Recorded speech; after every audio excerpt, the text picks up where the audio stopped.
In the comments section of my video on money motivation, a reader asked me what I do to stay motivated even though I'm living comfortably, which is a great question.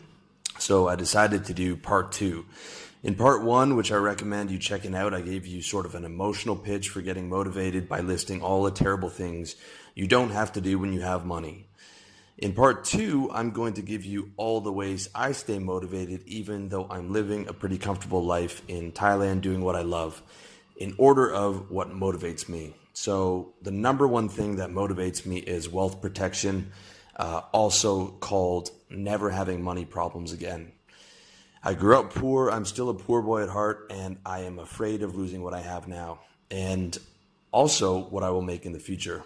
Outside of a debilitating illness, poverty is by far my biggest fear. Some nights I still wake up in a cold sweat where I dreamt I was back at a terrible job I used to work or having to run around with resumes, and that is my literal nightmare.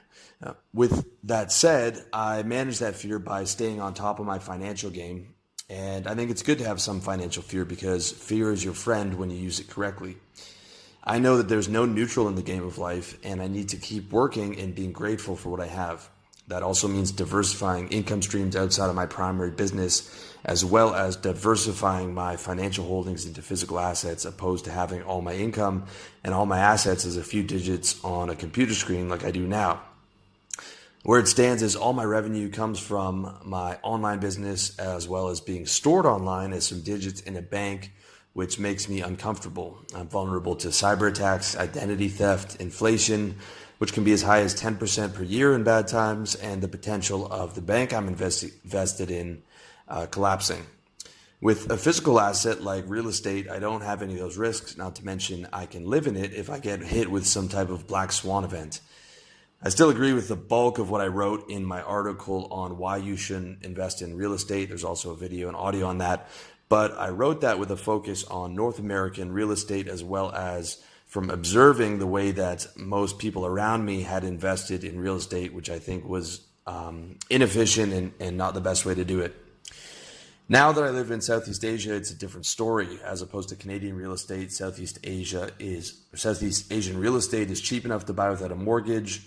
My best friend here does property management, and I'm able to diversify outside of my US dollar income. Even though I'm Canadian, my income is mostly from the US, and in the case of a US economic collapse, I'm willing to bet that my income would take a hit, the value of the US dollar would take a hit, the US property market would take a hit, as well as the Canadian property market and currency taking a hit too.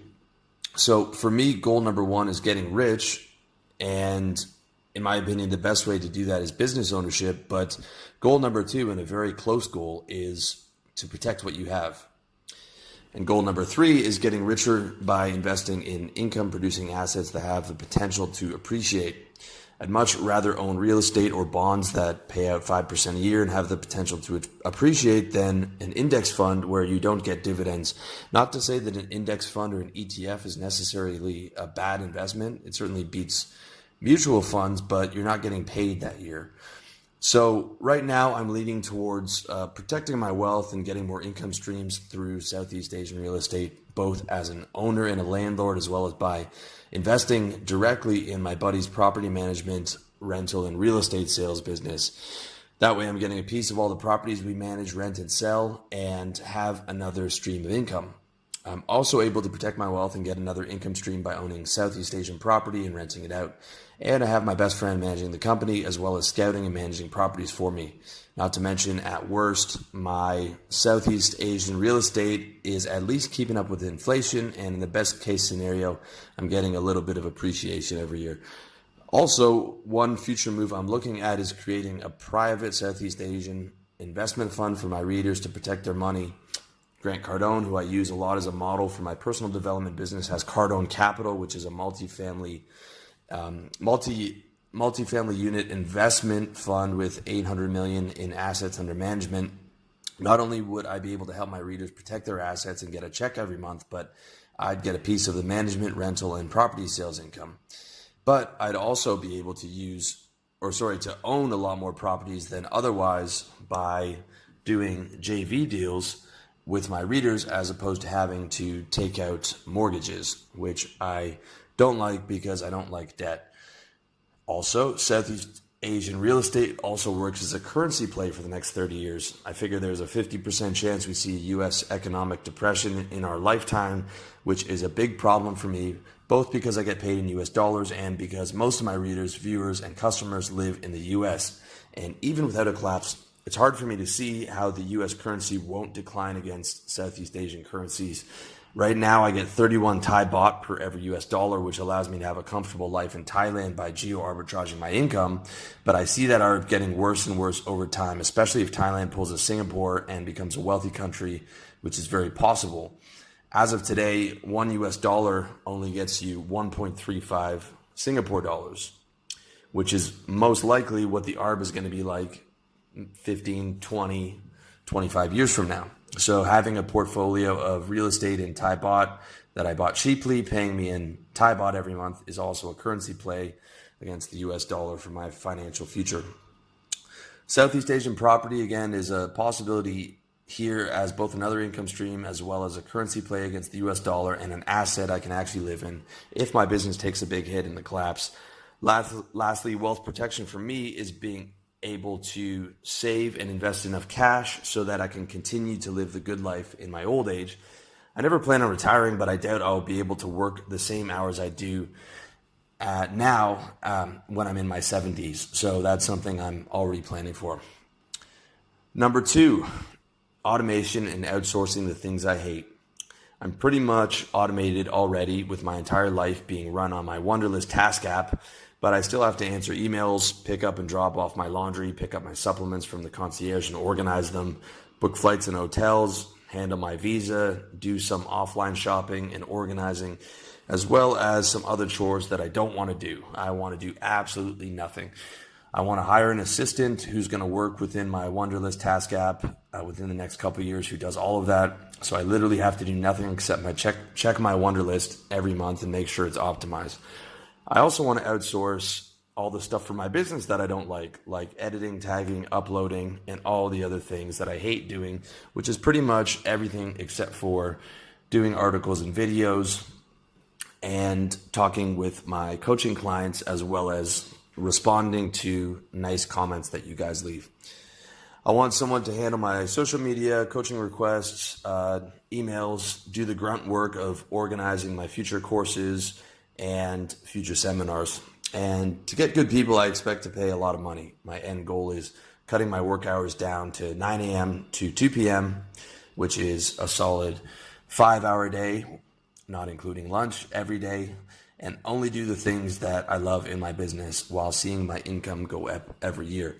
If you're wondering if I would want to cut my work hours to 0, I don't. I want to work every day, but I want to work a relatively short 4 to 5 hour day, maybe 5 to 6 hour day, and just do only what I want. Number 3, fun stuff. I'm also motivated by all the fun stuff I can buy. Not only do I have income goals, but I have monthly spending goals and wish list goals. And I hate spending savings on things that don't make me income. So all of these goals have to come out of what I made that month before the money goes into savings or is reinvested in my business. And I take money into savings or reinvestment every single month. So a good rule to keep yourself from going back to the poorhouse is to save a good deal of your money every month, to reinvest a certain amount of money in your business every month, and to treat the savings account as sacred. I actually have a label for my savings account in my online bank, and it is labeled sacred. Once it's in savings, it should only leave for emergencies or investing in assets that produce you income. That's why if you want something nice, it has to come out of the money that you made that month before you transfer it over into your savings, after which you cannot touch it. With that said, not only should you have income, savings, and reinvestment goals, but I want to reiterate having spending goals. Having spending goals gives you a lot of things to look forward to. It also means that you have to keep increasing your income and gives you further motivation to do that because you're saying, okay, I want to be able to spend $10,000 every month, and you're treating that as a goal. So some of the things I want to buy without having to dip into savings are spending 3 to 5,000 a month on this beast mode penthouse in Pattaya. I actually know the one that I want. There's one or two that I'm looking at, and those are on the list for the next couple of years. A ridiculous motorcycle, spending $2K per month on an office in a high-rise with me and my guys, although I'm not sure if we'll need one. Getting an SUV and a driver for me and the boys on weekend nights out, as well as, whatever friends we might pick up.